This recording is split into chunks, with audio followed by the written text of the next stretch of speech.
नमस्कार। राष्ट्र, राष्ट्रियता, सभ्यता र संस्कारको संगम बागमती टेलिभिजनको समाचारमा स्वागत छ। म रेखा श्रेष्ठ। प्रारम्भमा मुख्य समाचार। एमसीसी अनुदान अस्वीकार गरे, नेपालसँगको सम्बन्ध सहयोग पुनर्विचार हुन सक्ने अमेरिकी चेतावनी, सम्झौता परिमार्जन नगर्ने र फागुन 16 पछि म्याद नथप्ने धम्की। यथास्थितिमा एमसीसी सम्झौता पारित गर्न नदिने माधव नेपालको अडान, सत्ता गठबन्धन सङ्कटमा सभामुखको भूमिकामाथि एमालेको प्रश्न। सरकारको उदासीनताका कारण करोडौं खर्च भइसकेका कैयौं पुल संरचना अलपत्र, नारायणघाट बुटौल सडक खण्डमा ठेकदारले जथाभावी रुख काटेको ठहर। युक्रेनमा रहेका आफ्ना नागरिकलाई तत्काल देश छाड्न अमेरिकाको आह्वान, रुसले तेस्रो विश्वयुद्ध सुरु गर्न खोजेको अमेरिकी निष्कर्ष। र शहीद स्मारक ए डिभिजन लिग फुटबलमा फ्रेन्च क्लबको पहिलो जित, ब्रिगेड बोइज क्लब 5-2 गोल अन्तरले पराजित।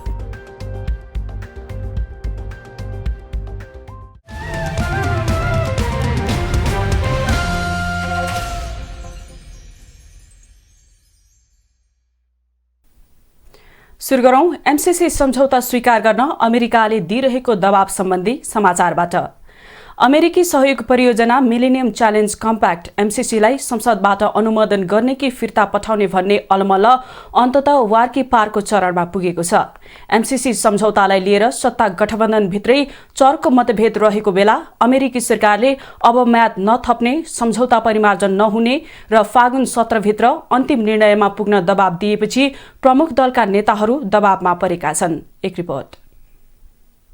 अमेरिकी सहायता निगम एमसीसी की उपाध्यक्ष फतिमा सुमार नेपाल आएर फर्केको 5 महिनापछि अमेरिकी सहायक विदेश मन्त्री डोनाल्ड लूले नेपालका प्रमुख राजनीतिक दलका नेतालाई एमसीसी को विषय निष्कर्षमा पुर्याउन खुला दबाब दिएका छन्। प्रधानमन्त्री शेरबहादुर देउवा, प्रमुख प्रतिपक्षी नेकपा एमालेका अध्यक्ष केपी शर्मा ओली र माओवादी केन्द्रका अध्यक्ष पुष्पकमल दाहाल प्रचण्डलाई फोन गरेर सहायक विदेश मन्त्री लूले फागुन 17 भित्र एमसीसी अनुमोदन गर्ने कि फिर्ता पठाउने भन्नेमा प्रष्ट हुन दबाब दिए। अमेरिकी दबाव बढेपछि प्रधानमन्त्री देउवा सहित प्रमुख राजनीतिक दलका नेताहरू थप अप्ठ्यारोमा परेका छन्। समाचार अनुसार विदेश मन्त्री लूले नेताहरूलाई फोन गरेर एमसीसी अनुमोदन नगरे नेपाललाई थप अप्ठ्यारो पर्ने चेतावनी दिएका छन्। अमेरिकाले एमसीसी का सन्दर्भमा चीनको दबावमा परेर सम्झौता अनुमोदन गर्न नेपाल हच्किएको आशंका समेत गरेको छ।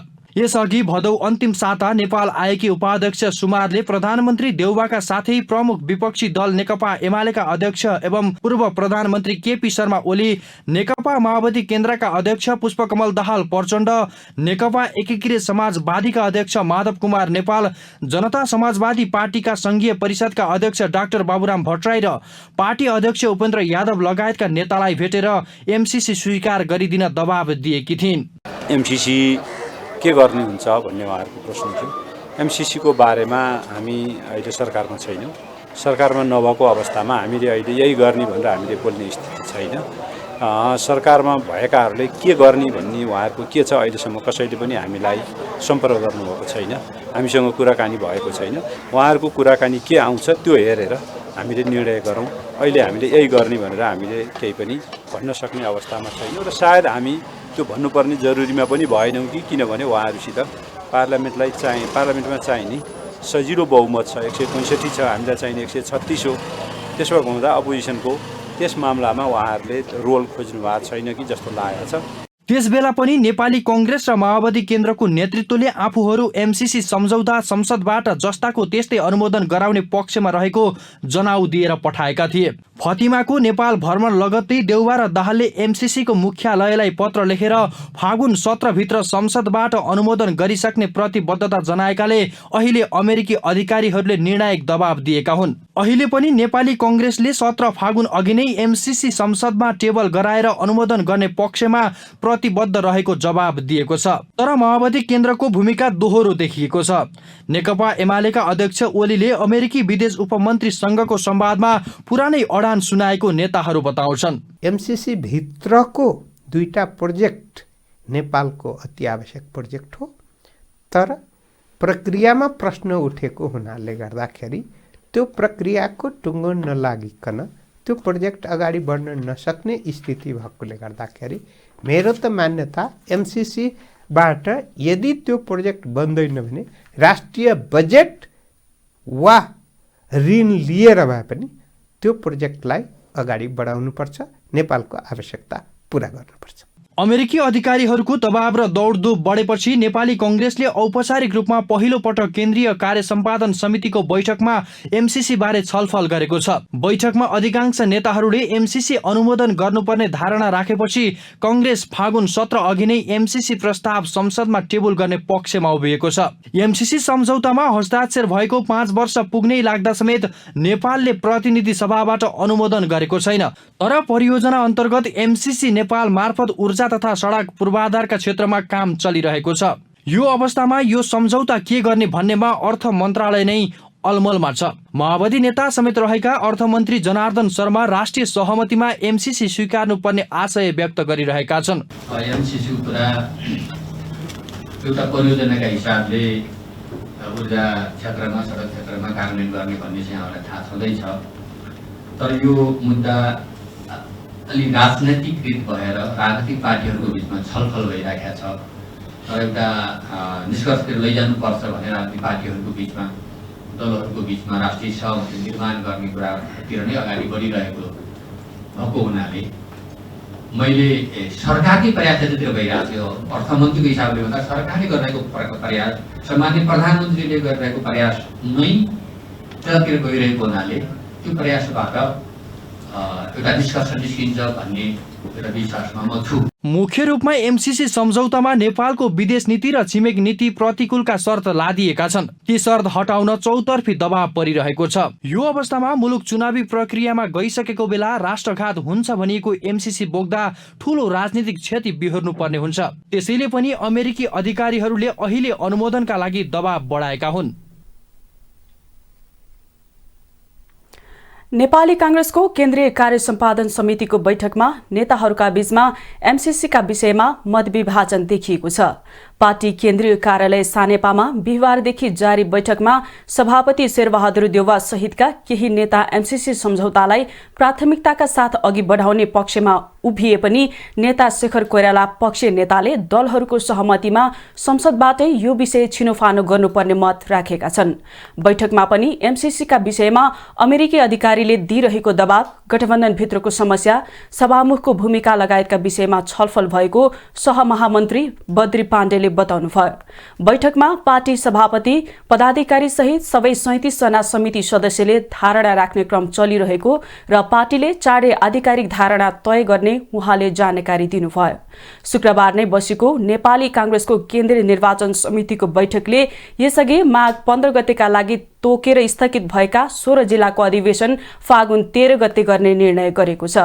कांग्रेसको सप्तरी, सिराहा, धनुषा, महोत्तरी, सर्लाही, रौतहट, वारा, पर्सा, सिन्धुली, मकवानपुर, सिन्धुपाल्चोक, चितवन, नवलपुर, बाँके, कैलाली र अछाम जिल्लाको अधिवेशन हुन बाँकी छ।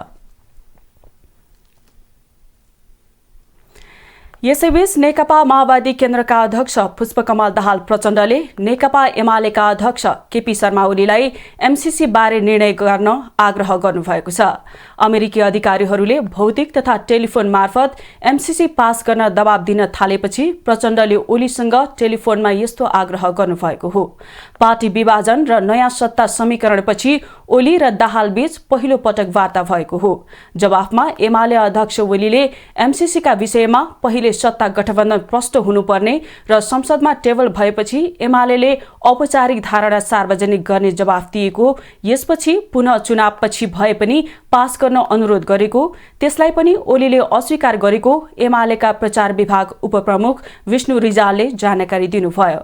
एमसीसी पास गर्ने प्रतिबद्धता सहित एमसीसीको मुख्यालयलाई लेखेको पत्र सार्वजनिक भएपछि विवादमा परेका प्रचण्डले चुनावपछि भए पनि यो सम्झौता पास गर्न भूमिका खेलिदिन अनुरोध गरेको नेता रिजालको दावी छ। अध्यक्ष ओलीले केपी ओलीको सरकार हटेपछि सम्झौता पारित गर्ने वचनबाट विचलित नहुन प्रचण्डलाई स्मरण गराएको नेता रिजालले जानकारी दिनुभयो।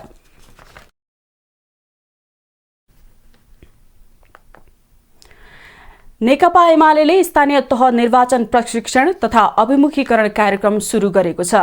स्थानीय तह निर्वाचन प्रशिक्षण तथा अभिमुखीकरण कार्यक्रमलाई शुक्रबार भर्चुअली शुभारम्भ गर्दै एमाले अध्यक्ष केपी ओलीले प्रधानमन्त्री शेरबहादुर देउवा र माओवादी केन्द्रका अध्यक्ष पुष्पकमल दाहालले एमसीसीलाई पत्र लेखेर देशमाथि गम्भीर खेलवाड गरेको आरोप लगाउनुभयो।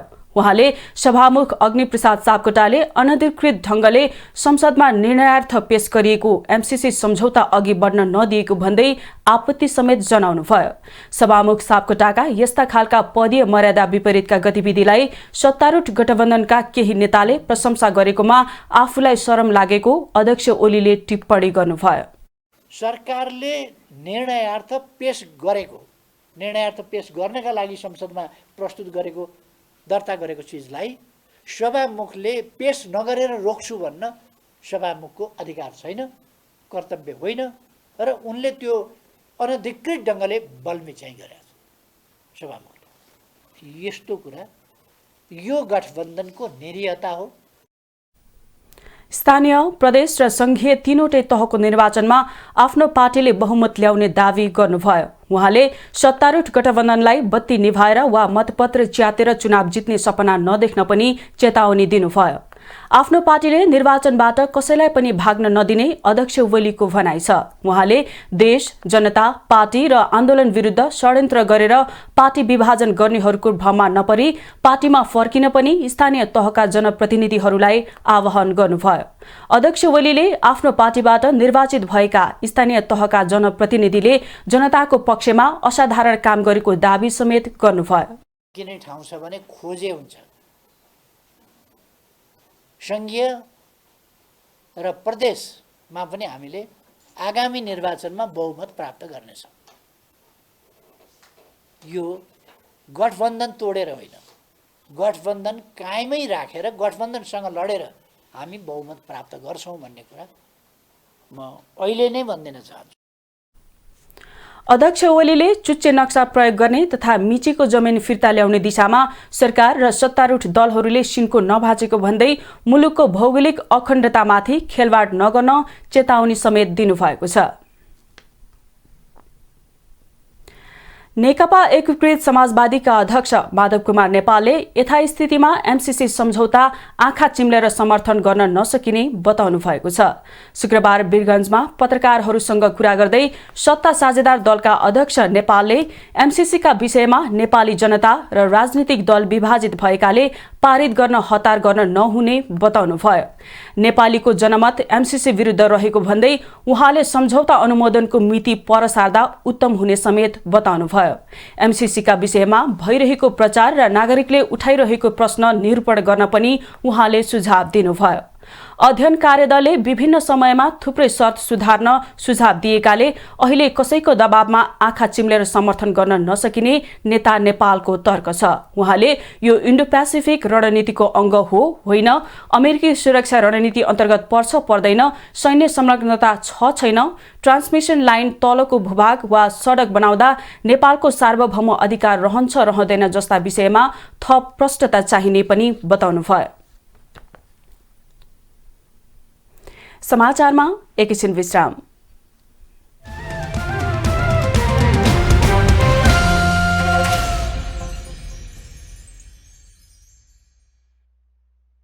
हामी समाचारको निरन्तरतामा छौं। अब बाँकी समाचार।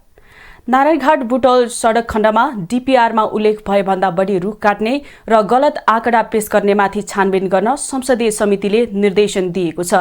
प्रतिनिधि सभा अन्तर्गतको विकास तथा प्रतिनिधि समितिको शुक्रबारको बैठकले नारायणघाट बुटौल सडक खण्डका दुवै प्याकेजमा डीपीआरमा उल्लेख गरिए भन्दा बढी रुख काट्नेहरूमाथि छानबिन गरी प्रतिवेदन पेश गर्न भौतिक पूर्वाधार तथा यातायात मन्त्रालयलाई निर्देशन दिएको हो। कामले प्रभावित हुने गरी गलत आँकडा पेश गर्ने र उक्त कार्यलाई स्वीकृत गर्ने जिम्मेवार परेका पदाधिकारीहरूमाथि 15 दिनभित्र छानबिन गरी त्यसको प्रतिवेदन समितिमा उपलब्ध गराउन नेपाल सरकार भौतिक पूर्वाधार तथा यातायात मन्त्रालयलाई निर्देशन गर्दछ। त्यसैगरी बैठकले छिमेकी राष्ट्रहरूबाट नेपाल प्रवेश गर्ने ठूला मालवाहक सवारी साधनले निर्धारित मापदण्ड र सडकको क्षमताभन्दा बढी माल वस्तुहरू बोके नबोकेको सम्बन्धमा प्रवेश नाकामै परीक्षण गर्न नीतिगत व्यवस्था मिलाउन सरकारलाई निर्देशन दिएको छ। बैठकले राष्ट्रिय गौरवका आयोजनालाई निर्धारित समयमा काम सम्पन्न गर्नका लागि भुक्तानी समस्या देखिएकाले भुक्तानी समस्या समाधान हुने गरी बजेट व्यवस्थापन गर्न पनि सरकारलाई निर्देशन दिएको छ।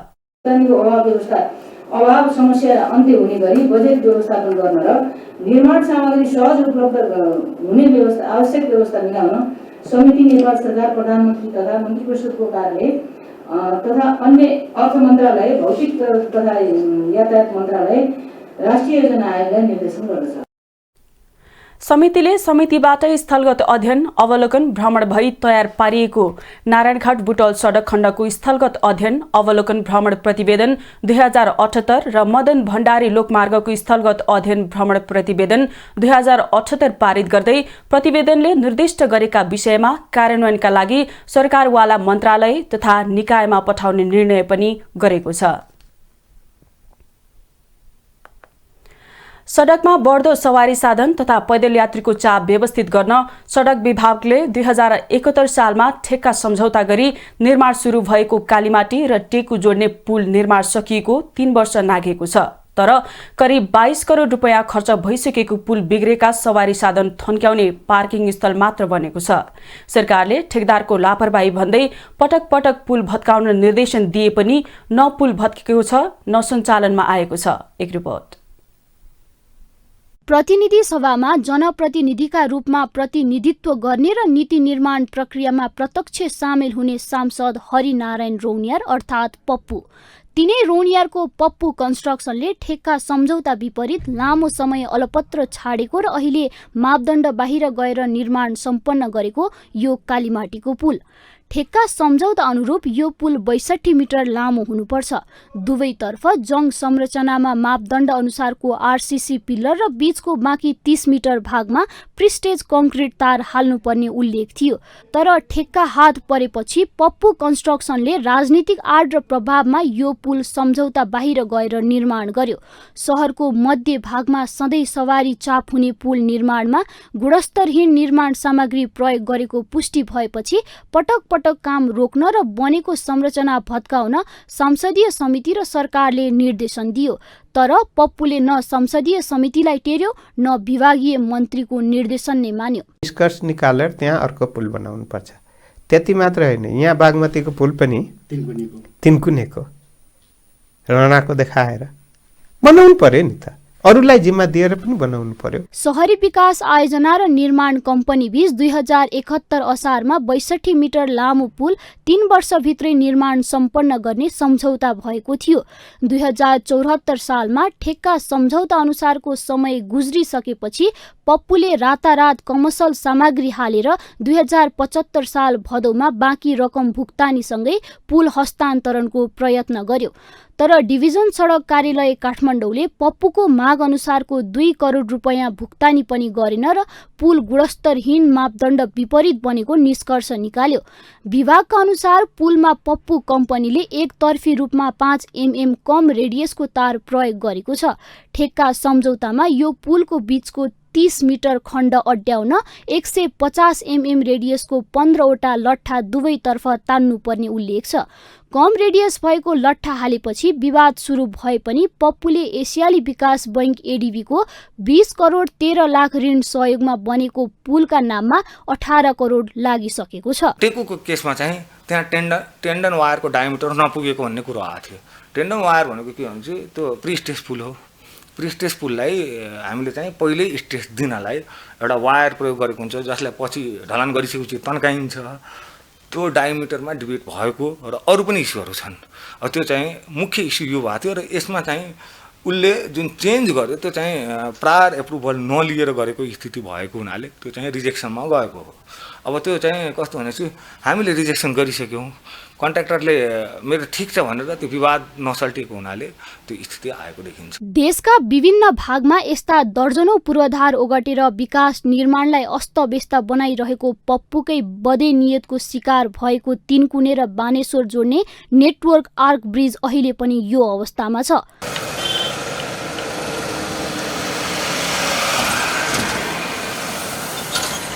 पुलको जग आवश्यक गहिराईसम्म नपुर्याई स्ट्रक्चर उठाएको पाइएपछि बन्दा बन्दैको पुल निर्माण रोकिएको हो। तर यस्ता अनियमितता मच्याउने अथवा राज्यको विकास निर्माण बजेट दोहनका लागि आयोजना होल्ड गरेर बस्ने निर्माण व्यवसायमाथि कारबाही हुन सकेको छैन। नागरिकले तिरेको कर र दात्री निकायहरूबाट ऋण जुटाएर बनाएका यस्ता संरचनाहरू निश्चित ठेकेदार पोस्ने र राजनीतिक कर्मीहरू मोटाउने धन्दाका रूपमा देशैभरि विकास भइरहेको छ।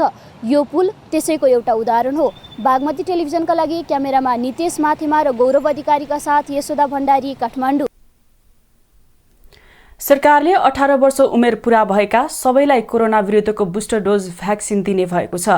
स्वास्थ्य तथा जनसङ्ख्या मन्त्री विरोध खतिवडाले मन्त्रालयको कार्यभार सम्हालेपछि हासिल गरेको कार्य प्रगति विवरण सार्वजनिक गर्दै 18 वर्ष उमेर पूरा भएका सबैलाई बुस्टर डोज भ्याक्सिन दिने बताउनु भएको हो। 2078 माघ 27 गतेदेखि 18 वर्ष उमेर पुगेका सबैलाई बुस्टर डोज भ्याक्सिन प्रदान गर्ने निर्णय सरकारले गरिसकेको उहाँले बताउनुभयो। फागुन 1 गतेबाट दोस्रो डोज भ्याक्सिन लगाएको कार्डको आधारमा बुस्टर डोज लगाइनेछ। मिति 78 माघ 27 गतेको हाम्रो खोप सल्लाहकार समितिको निर्णय अनुसार 18 वर्ष उमेर पुगेका सबै बुस्टर डोज लाउन योग्य भएका अर्थात् 6 महिना नागेका, दोस्रो खोप लिएको 6 महिना नागेका सबैलाई नै बुस्टर डोज दिनेको निर्णय गरेकोमा यहाँलाई चाहिँ नि म के अवगत गराउन चाहन्छु भने फागुन 1 गतेदेखि 18 वर्ष उमेर नागेका 6 महिना खोप लगाएको नागरिकहरूले बुस्टर डोज सबैले लगाउन सक्नुहुन्छ। मन्त्री खतिवडाले 12 देखि 17 वर्ष उमेर समूहका करिब 34 लाख बालबालिकालाई खोप दिन सुरु गरिएको र सबै गर्भवती महिलालाई पहिलो त्रैमासिकपछि खोप दिने नीति अपनाइसकेको स्पष्ट पार्नुभयो। यस्तै 5 देखि 11 वर्ष उमेर समूहको बालबालिकालाई समेत कोभिड-19 विरुद्धको खोप प्रदान गर्ने मन्त्रालयले दावी गरेको छ। हालसम्म 4,65,70,720 खोप प्राप्त भइसकेको र 3,48,25,601 मात्र खोप लगाइसकिएको मन्त्री खतिवडाले उल्लेख गर्नुभयो। 2078 अघिसम्म लक्षित जनसङ्ख्याको 1/3लाई पूर्ण खोप लगाउने लक्ष्य हासिल गरिएको छ। 2078 माघ 27 गतेसम्म 12 वर्षभन्दा माथिको लक्षित जनसङ्ख्याको 77%लाई पहिलो मात्रा र 69लाई पूर्ण खोप प्रदान गरिएको छ। 12 वर्ष माथिका सबै उमेर समूहको कोभिड-19 परीक्षणको मूल्य निजी अस्पताल प्रयोगशालामा 2000 रुपैयाँबाट घटाई 1500 रुपैयाँ र सरकारी स्वास्थ्य संस्थामा 1000 रुपैयाँबाट घटाई 800 रुपैयाँ कायम गरिएको पनि मन्त्री खतिवडाले जानकारी दिनुभयो। त्यस्तै कपिलवस्तुमा फैलिएको हैजाको प्रकोप नियन्त्रण गरी हैजा विरुद्धको खोप अभियान सञ्चालन गरिएको पनि मन्त्री खतिवडाको कार्य प्रगति विवरणमा उल्लेख छ। जेरियाट्रिक स्वास्थ्य सेवा रणनीति 2078, नेपाल स्वास्थ्य लेखा 2017-18, नेपाल स्वास्थ्य संस्था सर्वेक्षण 2021, टेलिमेडिसिन सेवा सञ्चालन कार्यविधि 2078, आन्तरिक नियन्त्रण प्रणाली निर्देशिका 2078 तर्जुमा भइसकेको छ। मन्त्री खतिवडाले मन्त्रालयको जिम्मेवारी सम्हालिसकेपछि स्वास्थ्य क्षेत्रमा रहेका नीति तथा कानुनी समस्या समाधानका लागि आवश्यक बहुक्षेत्रीय कार्ययोजना, कार्यविधि, स्वास्थ्य रणनीति र निर्देशिका तर्जुमा भएको पनि दावी गर्नुभएको छ। समाचारमा एकैछिन विश्राम।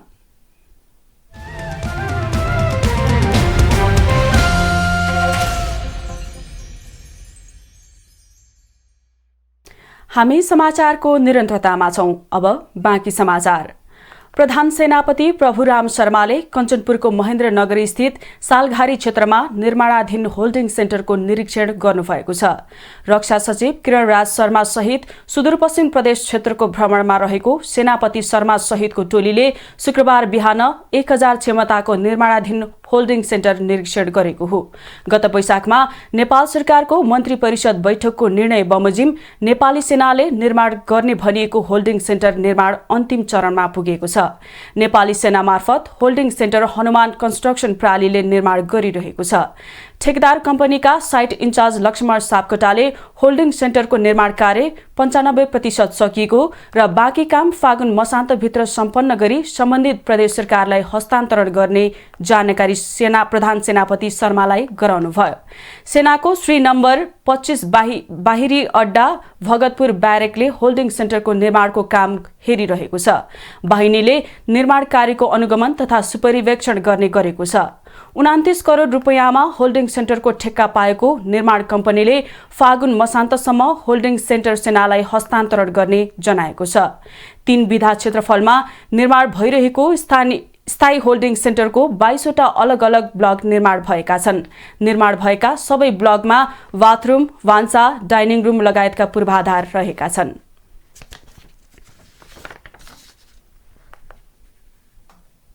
अब आर्थिक समाचार।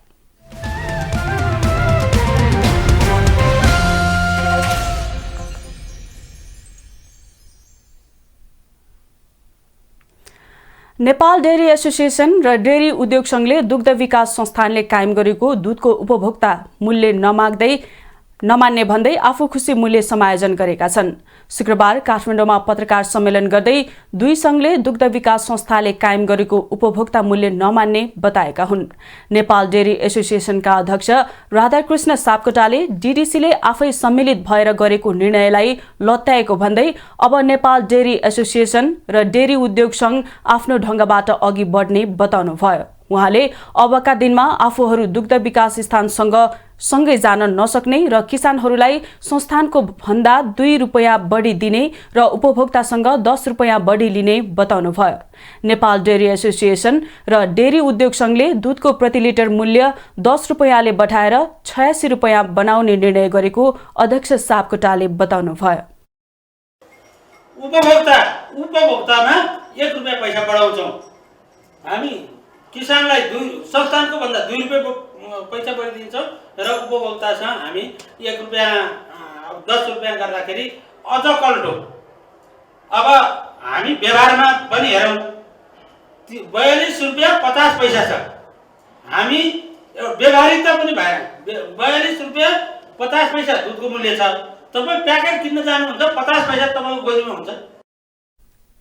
त्यस्तै व्यवसायी सुमित केडियाले दुग्ध विकास संस्थालाई मानेर अघि बढे पनि पछिल्लो निर्णयलाई स्वीकार्न नसकिने बताउनुभयो। उहाँले संस्थानको पछिल्लो निर्णय व्यावहारिक नभएको भन्दै यो दुग्ध क्षेत्रको लागि राम्रो नभएको बताउनुभयो। जहिले पनि हामी एउटा अभिभावक मान्दा पनि यो पालि जुन किसिमको एउटा निर्णय दुग्ध विकास संस्थानबाट चाहिँ हुन भयो, यो मेरो विचारमा एउटा दुग्ध क्षेत्रको लागि चाहिँ यो राम्रो होइन।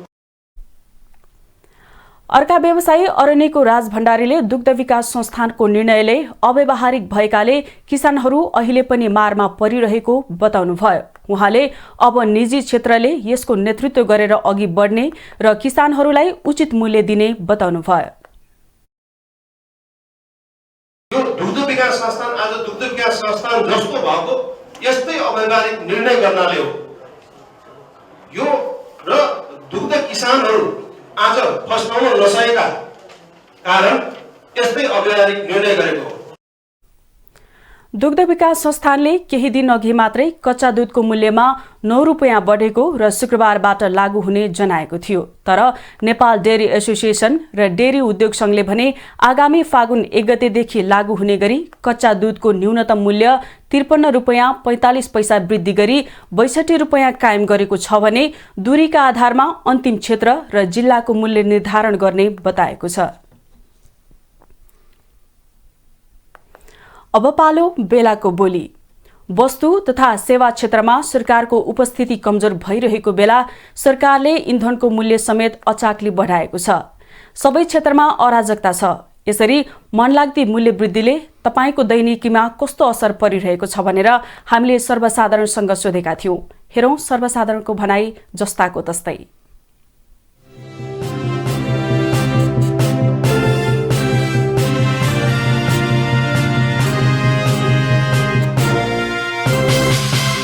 मूल्य वृद्धिले सर्वसाधारणलाई पार्ने असरहरू त धेरै नै छ होइन। अब जस्तै उनीहरूले 80-85 रुपियाँमा खरिद गरेको हामीले 142 रुपियाँमा किन्नु परेछ, अभियसली पनि त्यो त के भन्छ असर त पारि नै हाल्छ नि। एउटा पेट्रोलियम पदार्थको मूल्य वृद्धिले सबैतिर सबै क्षेत्रमा चाहिँ महँगी र मूल्य वृद्धिले गर्दा एउटा सामान्य सर्वसाधारणलाई चाहिँ हुँदा खानेलाई चाहिँ एउटा वर्गलाई चाहिँ साह्रै अप्ठ्यारो परेको स्थितिले हामी राष्ट्रिय युवा सङ्घ नेपालले चाहिँ यो तल्लो वर्गलाई चाहिँ साह्रै अप्ठ्यारो पर्यो, हामी एक दिन काम गरेर एक दिन बेलुका खाने मान्छेहरूलाई चाहिँ अप्ठ्यारो वातावरण सिर्जना गर्यो भनेर हामीले यो मूल्य वृद्धि चाहिँ खारेज हुनुपर्छ, फिर्ता हुनुपर्छ भन्ने चाहिँ राष्ट्रिय युवा सङ्घ नेपालको जनताहरूको बिचमा रहने र जनताहरूको पक्षमा रहेर हाम्रो यो जोडदार माग हो। एउटा सानो भाडाको मात्र कुरा छैन, पेट्रोलियम पदार्थको मूल्य वृद्धि हुँदाखेरि यो हामीले दैनिक उपभोग्य वस्तुदेखि लिएर लङ टर्म इन्डस्ट्रियल उसमा सबै ठाउँमा चाहिँ यसको चाहिँ ठुलो प्रभाव पर्छ र यसका कारणले गर्दा हामी चाहिँ अहिले जति जुन रेसियोमा मूल्य वृद्धि भोगिरहेका छौँ, यो मूल्य वृद्धि भइसकेपछिको अवस्थामा हिजोको दिनमा जे थियो त्योभन्दा धेरै फरक अवस्था भइसकेको छ। सर्वसाधारणहरूको यो जुन दैनिक उपभोग्य वस्तुहरू लगायतका सबै कुराहरूमा मूल्य वृद्धिको कारणले गर्दा असर गरिसकेको अवस्था छ। यो पेट्रोलियम ग्यासको हुनाले कतिपय जनता चाहिँ अब भोकै मर्ने पर्ने दिनहरू पनि आइसकेको हुनाले यो सरकारले दिनौँ बढाइराखेको मूल्य वृद्धिका कारण पनि राष्ट्रिय युवा सङ्घ नेपालका महिला कमरेडहरूले विशेष आन्दोलन गरेका छौँ। आम मान्छेको हिसाबले हेर्ने हो भने एउटा आम जनतालाई चाहिँ अवश्य पनि मूल्य वृद्धिले धेरैचोटि नै धेरै ठाउँ अथवा कोणबाट चाहिँ यसले असर पारेको छ। मूल्य वृद्धि धेरै सर्वसाधारण जनता त मार्गमा परेको छ, दिन प्रतिदिन अब महिनै पछि मूल्य वृद्धि गरिरहेछ। आम उपभोक्ता मान्छेले जुन उपभोग गर्ने सामान वस्तुहरूमा पेट्रोल पदार्थ मात्र होइन, अहिले त खाद्यमा पनि मूल्य वृद्धि भएको छ। यो पनि हप्ता दिनमा महिना दिनमा 3 चोटि 4 चोटिसम्म मूल्य वृद्धि गरेको छ। हाम्रो देश त एक त गरिबी मुलुक हो होइन, यहाँका जनताहरू उसै त कोभिडको कारणले गर्दाखेरि 2 वर्ष भयो लगातार आर्थिक मन्दी भइरहेको छ। ब्याङ्कमा गयो भने हरेक कुराको समस्याहरू हुन थालेको छ, भनेको टाइममा चेक अनुसारको पैसा पाइरहेका छैनौँ। तर यो त्यस्तो अवस्था हुँदाहुँदै पनि हाम्रो यो नालायक सरकारले मूल्य वृद्धि चाहिँ बढाइरहेको छ दिनदिनै।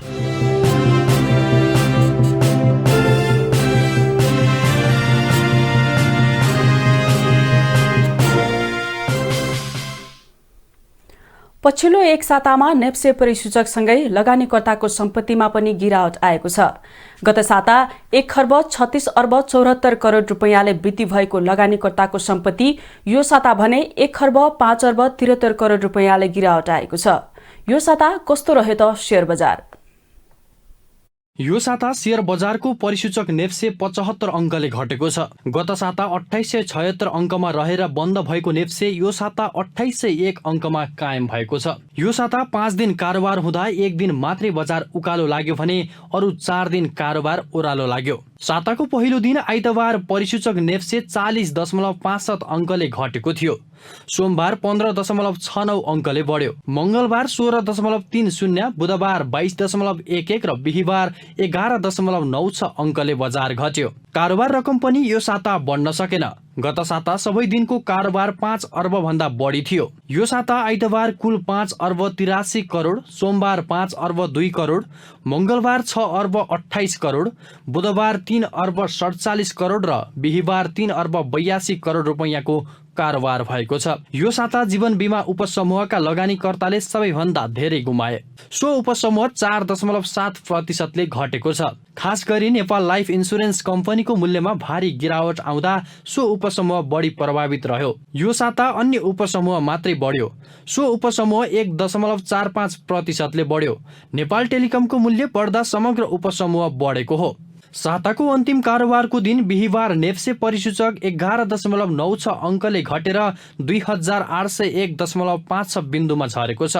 त्यस्तै सेन्सिटिभ इन्डेक्स 1.7 अङ्कले घटेको छ भने फ्लोट इन्डेक्स 1.16 अङ्क र सेन्सिटिभ फ्लोट इन्डेक्स 1.07 अङ्कले घटेको छ। पछिल्लो एक सातामा नेप्से परिसूचकसँगै लगानीकर्ताको सम्पत्तिमा पनि गिरावट आएको छ। गत साता 1,36,74 करोड रुपैयाँले वृद्धि भएको लगानीकर्ताको सम्पत्ति यो साता भने 1,05,73 करोड रुपैयाँले गिरावट आएको छ। गत बिहिबार शेयर बजारमा रहेको लगानीकर्ताको सम्पत्ति मापक बजार पुँजीकरण कुल 40,65,37 करोड रुपैयाँ रहेको थियो। यो साता 1 खर्ब 5 अर्ब 73 करोड रुपैयाँले सम्पत्ति घटेर 39 खर्ब 59 अर्ब 64 करोड रुपैयाँ पुगेको छ। अब खेलकुद समाचार।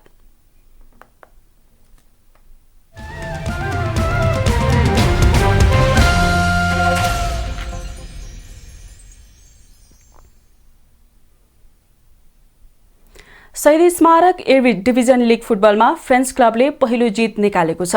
दशरथ रङ्गशालामा शुक्रबार भएको खेलमा ब्रिगेड बोइज क्लबलाई 5-2 गोल अन्तरले हराउँदै फ्रेन्चले पहिलो जित निकालेको हो। फ्रेन्चको पहिलो जितमा सुशील शाह र जमौल एन्थोनी फ्रान्सियोले 2-2 गोल गरे। श्यामबाबु केम्छाकीले 1 गोल थपे। ब्रिगेडका ड्याडी जुनियर बाम्बा र अनिल गुरुङले 1-1 गोल फर्काए। त्रिपुरेश्वर स्थित दशरथ रङ्गशालामा खेलको 14औं मिनेटमा सुशीलले फ्री किक मार्फत गोल गर्दै फ्रान्सलाई सुरुवाती अग्रता दिलाएका थिए। लिगमा नवजरको समाप्तिसम्म 23 अङ्कसहित मच्छिन्द्र क्लब शीर्ष स्थानमा रहेको छ। दोस्रो स्थानको मनाङ मर्साङदी क्लबको 19 अङ्क छ भने 17 अङ्कसहित आर्मी क्लब तेस्रो स्थानमा छ। 14 टोली सहभागी लिगबाट 2 टोली रेलिगेसनमा झर्ने प्रावधान अनुसार पुछारमा रहेका फ्रेन्च क्लब र च्यासल युथ क्लब जोखिममा रहेका छन्।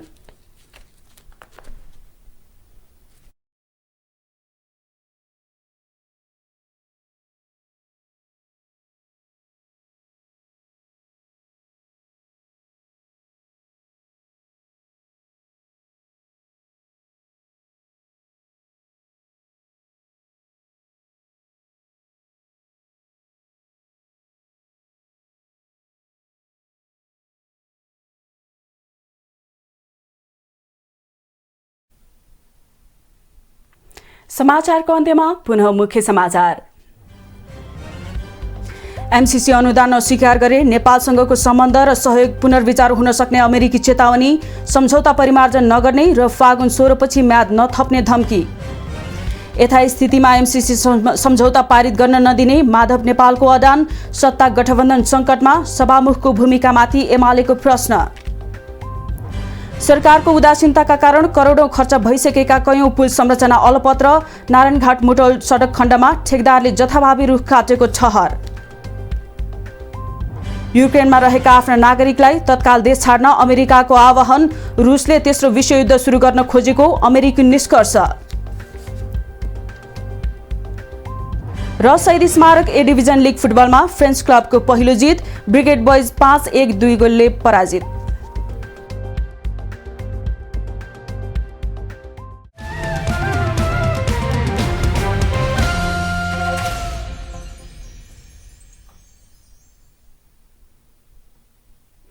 राष्ट्र, राष्ट्रियता, सभ्यता र संस्कार संरक्षणमा समर्पित बागमती टेलिभिजनमा प्रसारण भइरहेको समाचार अहिलेलाई यति नै। हेर्दै रहनुहोला बागमती टेलिभिजन। नमस्कार।